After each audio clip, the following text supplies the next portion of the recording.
Здравейте с видеото на Smartphone BG, аз съм Георги и днес ще ви покажа Samsung Galaxy Note 4, последният флагман на компанията, който заедно с Galaxy S5 трябва да е основно оръжие на компанията в високия ценови клас. Galaxy Note 4 е представителят с по-просторен дисплей, осигуряващ на потребителя функционалност и удобство при изпълнението на редица задачи, за което на помощ идва и традиционно добрият стилус. Ще започна обаче с дизайна и изработката. В новите серии смартфони на Samsung вече виждаме присъствие на метал. Радостта ми обаче беше сравнително кратка, защото металът съставя единствено частта с рамката около дисплея. Да, рамката около дисплея вече е метална и много красива, полирана и с приятно скосени ръбове. Все пак капакът на батерията е запазен от традиционната пластмаса на компанията с традиционно гъвкавото си естество.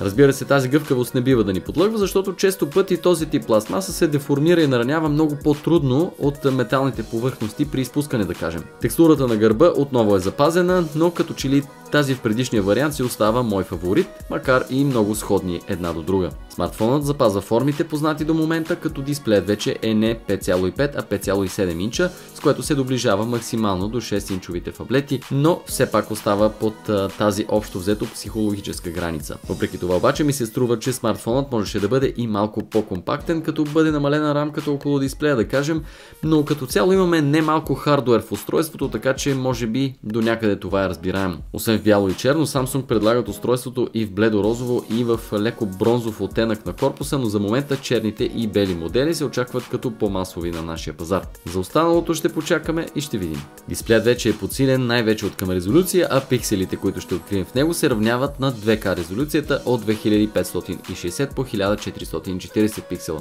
Отново технологията е Super AMOLED, която освен великолепни цветове носи и енергоефективност на дисплея.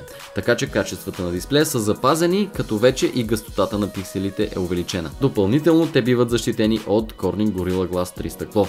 Galaxy Note 4 е задвижван по традиция от две различни процесорни платформи в зависимост от моделите. Едната е базирана на последните разработки на Qualcomm и техния Snapdragon, а другата е собственост на Samsung.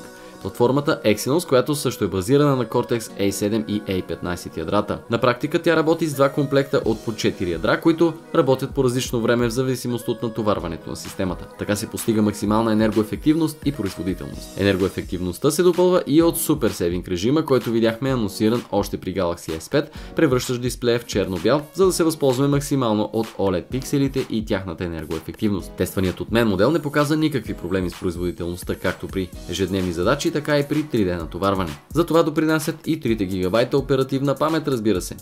Паметта за данни пък е 32 ГБ стартово, като може да добавите в слота за карта памет до 128 допълнително. Note 4 пък получава и някои от екстрите, които видяхме и в Samsung Galaxy S5. Четец на пръстови отпечатъци и сензор за пулс точно под задната камера. Не е излишно да мерим пулса си, когато сме в различни състояния, като по-сериозно натоварване, да кажем, но от друга страна ми се струва, че четецът на пръстови отпечатъци трябва да бъде далеч по-оптимизиран. Определено имам претенции към коректната му и бърза работа.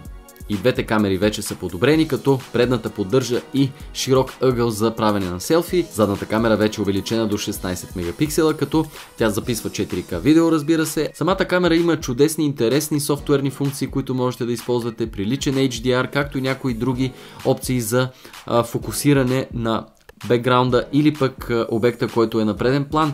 Аз обаче имам някои забележки към цветовото възпроизвеждане при снимките, така че може би фаворит в този клас остава за мен поне камерата на Lenovo Z2 Vibe Pro. Разбира се, време е да споменем и стилусът, който не само е запазен, но и подобрен като качество, с по-добри нива на чувствителност при натиск на дисплея и разбира се остава верен помощник при редица задачи, сред които ще намерите опциите за мултитаскинг, размеряване на прозорци на екрана или просто при водене на бележки, които отново са запазени като различни опции.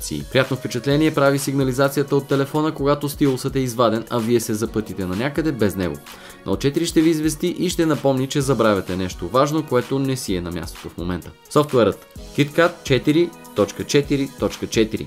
Последната към момента версия, която може да използвате, ако решите да се спрете на този смартфон. На финала съм длъжен да бъда честен. Galaxy Note 4 е много добър смартфон. Красив, бърз и удобен в множество ситуации. Все пак обаче имах някои по-големи очаквания от него, може би по отношение на дизайна и някои софтуерни функционалности.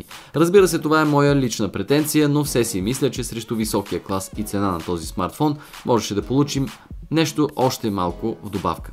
В Всъщност, най-добре е да оставя крайния извод за вас. За да е още по-обективно цялостното ви мнение за смартфона, прочетете ревюто ни на News Smartphone BG с подробните му тестове и вижте повече за модела на Smartphone BG.